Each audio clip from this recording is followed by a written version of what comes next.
Salut, c'est Steph, bienvenue dans cette vidéo dans laquelle on va faire un paysage de dunes de sable. Allez, c'est parti. Pour commencer, on va ajouter un petit add-on déjà présent dans Blender. Donc pour ça, je vais dans Edit Preferences et ici, je vais dans la petite zone de recherche, donc dans l'onglet add-on, je vais faire Land.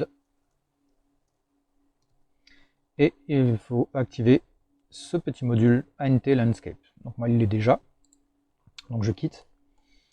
Là, je fais majuscule A pour ajouter un nouvel objet.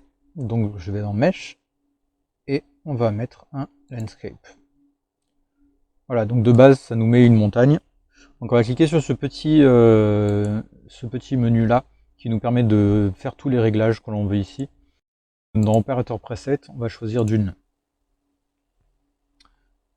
Et donc ici, après on peut choisir, donc là on peut mettre des formes aléatoires pour la dune, là c'est sur 13. Donc après vous mettez la valeur que vous voulez. Moi j'aime bien le 30 pour cet exemple là, je le trouve assez sympa.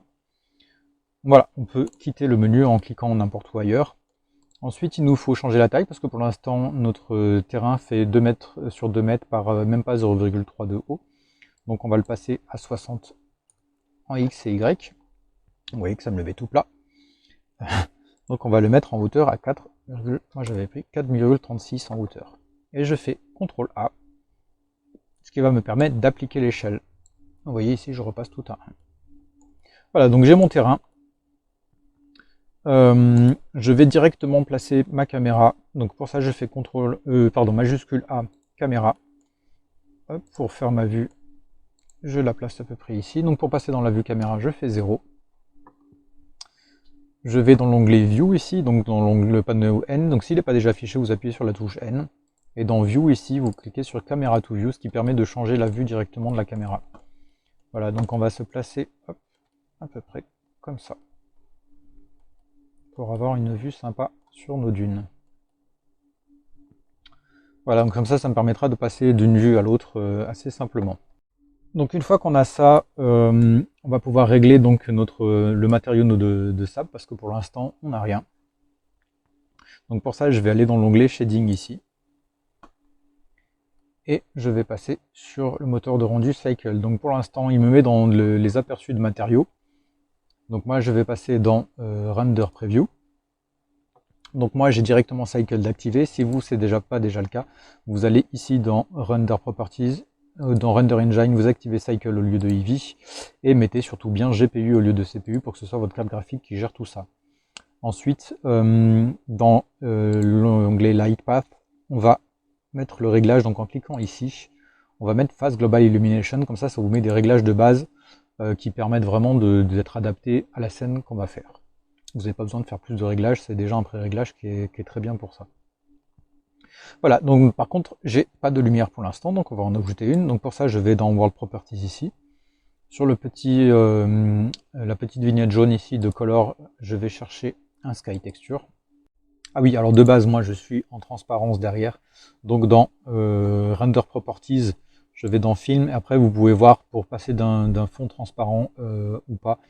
Simplement, vous décochez ou décochez ça. Donc moi, je veux qu'il soit décoché parce que je veux avoir le fond affiché. Donc je retourne dans mon World. Donc en intensité ici, je vais passer en 0,5. En force, je vais passer à 0,4. Donc l'intensité, c'est simplement, si je baisse l'intensité, ça va faire des transitions entre ombre et lumière plus douces. Et la force, simplement, ça illumine plus ou moins ma scène. Donc là, je reste en 0,4, ce qui est une valeur assez correcte pour ce qu'on veut faire. Ensuite, dans la quantité d'air, je veux 2,5. Vous voyez que ça fait un fond plus jaune, plus orange. Et on va aussi augmenter la valeur d'ozone à 7, ce qui me fait un peu plus ressortir mon ciel en arrière-plan. Je vais pouvoir... Je vais juste baisser un peu ma caméra, voilà, comme ça on va apparaître notre ciel derrière quand même. Donc l'ozone me permettait de définir un peu mieux cette zone derrière, vous voyez, si je rebaisse la valeur, voilà, ça me permet de passer à quelque chose de un peu plus bleuté. Comme ceci. Maintenant, on va passer donc à la texture de sable. Donc pour ça, je resélectionne mon plan et je vais faire New ici. Donc à la place de matériau ici, je peux l'appeler sable. Et vous voyez, ça me met un nœud principal, donc qui est le matériau de base, et qui me l'envoie sur la surface de mon objet ici. Donc à partir de là, je vais créer une texture de vague. Donc pour ça, je fais majuscule A. Et ici, dans Search, je vais faire Wave, Wave, Texture. Et je valide. Donc je viens y placer ici. Donc ça va me permettre de faire les vagues de sable, comme son nom l'indique. Et je vais placer un Noise Texture. Donc pareil, je fais majuscule A. Dans la recherche, je fais Noise Texture. Et je la place juste au-dessus. Et là, ça va me permettre de définir des zones où il y a plus ou moins de vagues. Donc avec une texture de bruit. Voilà, donc j'ai besoin de ces deux-là. À côté de mon noise, donc je vais placer un color ramp, donc majuscule A, et je cherche color ramp. Donc voilà, ça va me permettre de prononcer plus ou moins les zones. Donc pour voir un peu plus ça, on va activer un autre add-on. Donc pour ça, on va dans Edit, Preferences, et au lieu de l'Und ici, on va mettre Node. Et ici, vous pouvez activer Node Wrangler. Moi, ça l'est déjà. Donc si je retourne sur mon node, ça va me permettre de faire CTRL-T. Et vous voyez que ça me fait apparaître deux autres nœuds qui me permettent de gérer la manière dont va s'afficher ma texture. Donc je ne veux pas que ça agisse sur mon wave, parce que lui, je veux qu'il ait son réglage de base. Donc par contre, pour mon noise et pour une autre texture qu'on va mettre plus tard, je veux que ce soit géré par ça. Donc on va laisser sur générer ici. Et mon échelle, je vais la passer à 60 pour les trois axes ici. Voilà, donc bon, on voit toujours rien, pourquoi? Parce que simplement, vous voyez que ce nœud-là est toujours pas relié à mon nœud principal. Donc simplement, pour que vous voyez la texture de base, donc pour faire un aperçu, donc justement avec le petit add-on qu'on vient de rajouter, vous faites CTRL majuscule et vous faites clic gauche dessus. On va beaucoup l'utiliser là, pour faire les aperçus de chaque nœud, pour que vous voyez vraiment ce que ça produit. Donc là, vous voyez que je suis en échelle à 5, donc ça me fait des zones vraiment très petites. Moi je veux des zones beaucoup plus grandes, en échelle on va passer à 0,2. Voilà, vous voyez que ça m'agrandit énormément mes zones. Et c'est le seul réglage qu'on va faire ici. Donc ensuite, je passe en aperçu sur mon color ramp. Donc vous voyez que ça me met la même chose. Et justement, ça va nous permettre de préciser un peu tout ça. Donc mon noir, je vais le mettre en position. Donc vous voyez, position ici, une position 0. Moi, je vais le placer en 0,432. Donc vous voyez que mes zones noires sont beaucoup plus fortes. Et mon blanc, je vais le passer à 0, donc je clique sur mon blanc. Et je le passe à 0,609. Voilà, donc ça me fait des zones blanches et des zones noires beaucoup plus fortes. Et donc maintenant, je vais relier ma couleur à ma couleur de base ici. Et je peux replacer sur mon nœud principal. Je vais gérer donc mes vagues. Donc je passe en aperçu dessus. C'est des bandes qui sont sur l'axe X. Et on est en signe, donc moi je vais passer en triangle. Donc vous voyez là, ça me fait une zone noire qui est un peu large. Je vais passer en triangle. Ça va me faire des zones qui sont beaucoup plus précises en noir. Donc moi c'est ce que je veux. Et en X, je vais passer simplement en Y. On va passer à une échelle de 40 pour en avoir quand même beaucoup plus que ça. On va les distordre à une force de 8. Vous voyez là que ça commence un peu à prendre forme. Détail, moi je les avais mis à 1. Et les détails roughness, je les mets à 0,7. Voilà. Donc ça me rajoute un peu de détails de manière différente que le réglage de base.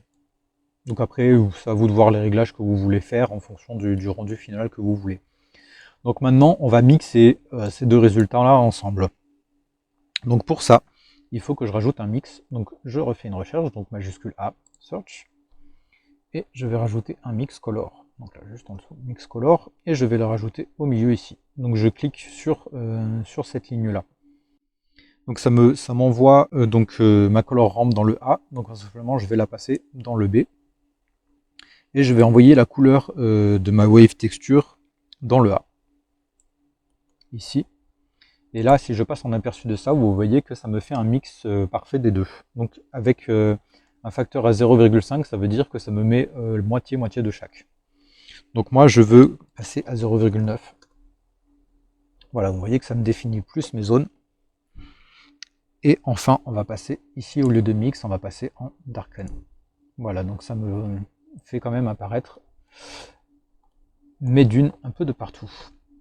Voilà, donc ce résultat, on va le mettre dans une color ramp pour définir les couleurs. Voilà, donc je replace une color ramp entre les deux. Je me mets en aperçu dessus, donc vous voyez, c'est toujours la même chose. Pourquoi? Parce que simplement, je suis en noir et blanc. Donc on va définir des couleurs, les couleurs de notre sable maintenant à partir de là. Donc à la place du noir, je vais mettre un marron. Donc ici, au lieu de HSV, vous pouvez aller dans Hex pour mettre exactement la même couleur que moi. Après, sinon, vous pouvez mettre la vôtre, tout à fait. Hein. Donc moi, le code exact, c'est 493 D33. Et je valide. Donc ça, c'est ma valeur sombre. Et en valeur plus claire, hop, je repasse ici. Donc en hexadécimal, je mets 836 D5A. Et je valide. Voilà, donc la position de ma valeur la plus claire, elle est à 0,73. Donc ici, 0,73. Et la position de ma valeur la plus sombre, elle est à 0,1. Et je valide. Voilà, donc notre couleur est vraiment définie. Donc je repasse sur mon nœud principal. Voilà pour cette partie. Donc maintenant, on va donner un peu de relief à tout ça. Donc pour ça, on va ajouter ce qu'on appelle un nœud qui s'appelle le bump. Donc littéralement en français, c'est boss. Donc je fais une recherche bump. Et je vais envoyer donc le résultat de tout ça, sans la couleur évidemment, parce que là la couleur ne me sert à rien, dans la hauteur de mon bump, ici donc dans la 8. Et je vais envoyer la normale dans la normale. Vous voyez que ça me fait prendre beaucoup de relief à tout ça, le résultat n'est pas encore satisfaisant, mais on est loin d'avoir fini. Donc ma force, je la passe à 0,5 parce que pour l'instant elle est trop forte. Et la distance, donc c'est la force simplement, c'est à quelle force je veux des boss. Et la distance en fait de base, ça fait des boss qui sont assez, comment dire, sharp, assez anguleuses. Donc là, si je réduis la valeur, ça va m'adoucir un peu tout ça, donc je passe à 0,2. Voilà, donc vous voyez que ça commence vraiment à prendre forme tout ça. Mais là, pour l'instant, on va zoomer dessus. Donc vous voyez que par contre, ça fait quelque chose de très plat. On n'a pas encore le grain de notre sable. Pour l'instant, on n'a vraiment que les vagues de sable. Donc on va rajouter du grain à tout ça. Pour ça, je vais faire donc en nouveau majuscule A et on va rajouter un autre noise texture, donc que je place ici. Je vais le remettre avec le même mapping que l'autre. Donc je renvoie le vecteur dans le vecteur de mon noise. Je vais placer un autre bump. Donc pour faire donc, le relief de mes grains de sable, je mets la couleur de mon noise dans la hauteur ici, et la normale de celui-là, je vais la mettre dans la normale de ce bump-ci. Donc vous voyez que là pour l'instant, ça ne me rend pas quelque chose de satisfaisant, mais ça va le devenir. Pourquoi? Parce qu'on va régler notre noise. Donc ici, en échelle, je vais passer à 100, je veux quelque chose de beaucoup plus fort. Les détails, je les augmente à 15 au maximum. Et la roughness, je la mets à 0,7. Voilà, donc là on a vraiment le grain qui commence à apparaître, comme vous pouvez le voir. Hop, je descends ça, pour faire un peu de place.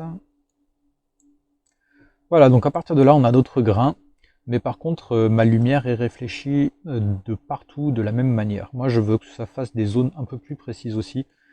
On pourrait se satisfaire de ça, après c'est à vous de voir si vous voulez aller plus loin ou pas. Mais c'est vrai que ça fait déjà un sable, comme vous pouvez le voir, qui est déjà assez satisfaisant. Hein. Mais là, ça permet simplement d'aller un peu plus loin dans les réglages à partir de là. Donc, à vous de voir si vous voulez sauter ce passage-là ou pas. Donc, pour préciser donc la manière de réfléchir dans la lumière, je vais rajouter deux color ramps. Donc, je fais majuscule A. Dans Search, je mets color ramp et je les place ici. Donc, pour dupliquer celui-là, je fais majuscule D et je viens placer l'autre juste en dessous. Et je vais prendre mon noise, donc celui-ci, et je vais l'envoyer dans le facteur des deux. De cette manière-là. Il y en a un que je vais mettre dans ma spéculaire, et l'autre dans ma roughness. Voilà. Donc les réglages pour ces color ramp, je vais déjà vous montrer comment ça marche. Pour ça, on va zoomer sur le sable. Et donc vous voyez là que si je bouge le curseur noir vers la droite, donc ça m'enlève en fait donc cet effet de brillance. Donc si je passe en aperçu dessus, vous voyez que ça me fait des tout petits points blancs ici, et donc ça me réduit énormément ma zone de brillance. Donc la spéculaire, c'est vraiment ce blanc là qui est fort, Et la roughness, qu'est-ce que ça fait? Donc si je passe en aperçu dessus, donc là vous voyez que ça fait un blanc très diffus, donc si on précise le noir, donc de la même manière, vous voyez que ça me fait quelque chose, donc ça fait un effet mouillé en fait, ça réfléchit beaucoup plus. Donc là, nous ce qu'on veut, c'est vraiment avoir un réglage assez précis de ces deux valeurs-là, pour avoir le sable le plus réaliste possible. Donc là, pour notre zone noire ici, donc pour notre zone plus sombre, on va mettre en code hexadécimal 2D, 2D, 2D. Et pour notre zone plus claire, on va rester en blanc. Donc le blanc, je le passe en 0,46 position. Et ma zone plus sombre, hop, je la place en 0,4. De cette manière-là. Ensuite, pour ma roughness, donc ma zone la plus sombre, elle, je la veux à droite. Et ma zone la plus claire, je la veux à gauche. On inverse tout. Donc pour ma zone la plus sombre, je vais passer en position 0,445. Et pour ma zone la plus claire, je passe en position 0,44. Voilà, donc pour l'instant ma valeur de sombre est beaucoup trop forte. Donc je vais la passer en code hexadécimal C3, C3, C3. De cette manière-là. Et là voilà, ça me fait un sable que je trouve beaucoup plus précis dans la manière de réfléchir. Donc je vais zoomer dessus pour que vous voyez vraiment le résultat de plus proche. Vous voyez que ça fait des zones, vous voyez les zones où ça réfléchit moins ici. Donc voilà ce que ça nous crée comme effet. Donc si je repasse dans ma vue caméra, voilà ce que ça produit. Voilà donc pour notre texture. Donc on verra plus tard comment donner du vrai relief à nos dunes, à nos vagues de sable. Pour l'instant, on va ajouter la poussière en fait ambiante, donc pour vraiment rajouter de l'atmosphère à tout ça. Donc pour ça, je vais repasser dans l'onglet Layout ici, et on va ajouter un cube. Donc pour ça, je fais majuscule A. Donc dans Mesh ici, je choisis le cube. Donc au niveau des dimensions, de la même manière, je vais lui changer ces dimensions. Donc ici, dans le panneau N, je repasse sur Item, et donc sur X et Y. Donc je vais lui mettre les mêmes dimensions que mon terrain, hein. Je vais lui mettre 60 mètres. Et en hauteur sur Z, je vais lui mettre 13 mètres. Voilà. Donc là, je vais me mettre sur le côté. Donc vous voyez ici, je peux me mettre sur un axe précis. Donc là, je vais me mettre sur Y et je vais le monter directement au niveau 0 ici.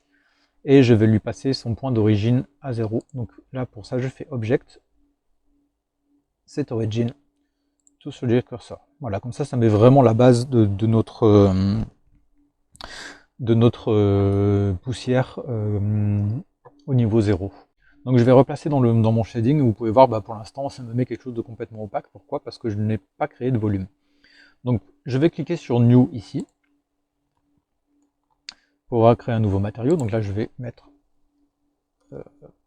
poussière de sable. Voilà. Et donc là pareil, donc ça nous recrée un nœud principal ici. Donc moi c'est pas ce que je veux. Donc on va le supprimer.